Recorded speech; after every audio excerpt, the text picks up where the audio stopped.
কথা বলেছি তোর মাকে হচ্ছে রে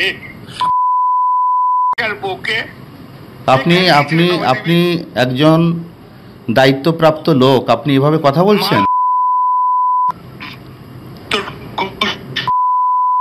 ডেপুটেশন পরশু ডেপুটেশন ওকে অফিস থেকে ওই ঘর থেকে বার করার দায়িত্ব আমার।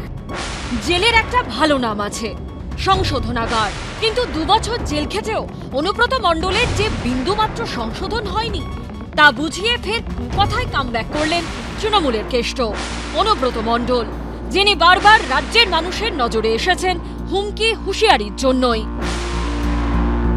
চোখ রাগাবেন না, চোখ তুলে নেব। চোখ রাগাবেন না, চোখকে আমরা ভয় পাই না বন্ধু। কত হিম্মত একবার দেখি, সুটিয়ে লাল করে দেবো, নোংরামি বার করে দেবো। যদি কেউ ভাবেন যে মমতা ব্যানার্জির ছবি ছেড়ে দেবো, মমতা ব্যানার্জি কার্টুন পুড়িয়ে দেবো, তার কবজিটা কেটে নেবো। রাজ্যে ভোট এলেই অনুব্রত মণ্ডলের মুখে হুমকির খই ফুটতো। যারাই নমিনেশন ফাইল করবে তাদেরই গুড় বাতাসা দিয়ে জল দেবে, চিন্তা করার কোনো কারণ নাই। যা বিলি করবো আর যা ভোট হবে দেখে নেবেন, একটা বুথে দেখবেন সবই আমাদের ভোট, নকুলদানা যারাই খাবে। কোন পুজোতে ঢাক বাজে না, সারাদিন আনন্দ করে ভোট দেবে মানুষ, তার জন্যই চরম চরম করে ঢাক বাজে। বিরোধীদের কথা উঠলেই কেষ্ট সুর চড়ত সপ্তমে।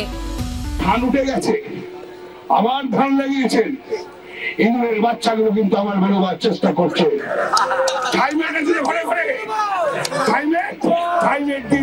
শুধু বিরোধীরাই বা কেন, কবি শঙ্খ ঘোষও রেহাই পাননি অনুব্রত মণ্ডলের রোষ থেকে।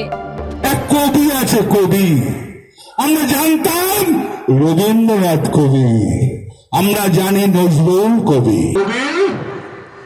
তুমি দেখতে পাও না, যখন পিঠের চামড়াটা গুটিয়ে যখন বলে দিলীপ ঘোষ নুন লঙ্কা মাখিয়ে দেবো, তুমি কেমন কবি, তুমি কি ধরনের কবি? নাম তোমার শঙ্খ, রাখাটা ভুল হয়েছে, শঙ্খের অপমান করা। এবার আইসিকে কদর্য ভাষায় হুমকি দিয়ে শিরোনামে সেই অনুব্রত মণ্ডল, এবিপি আনন্দ।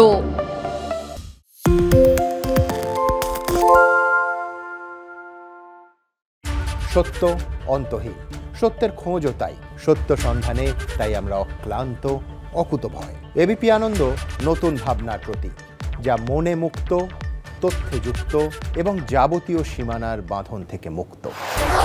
সীমা না শব্দটির মধ্যে লুকিয়ে আছে মানা শব্দটি, যেন চোখ রাঙানি এক অদৃশ্য বেড়াজাল, যা আটকে রাখে আমাদের এক ছোট্ট গণ্ডির মধ্যে। একমাত্র সঠিক খবরই গড়ে তুলবে এক মুক্ত সমাজ। সেই জগৎ গড়ার লক্ষ্যে কোনো সীমানার ঠুকুটি আমরা মানব না। এবিপি আনন্দ এগিয়ে থাকে, এগিয়ে রাখে।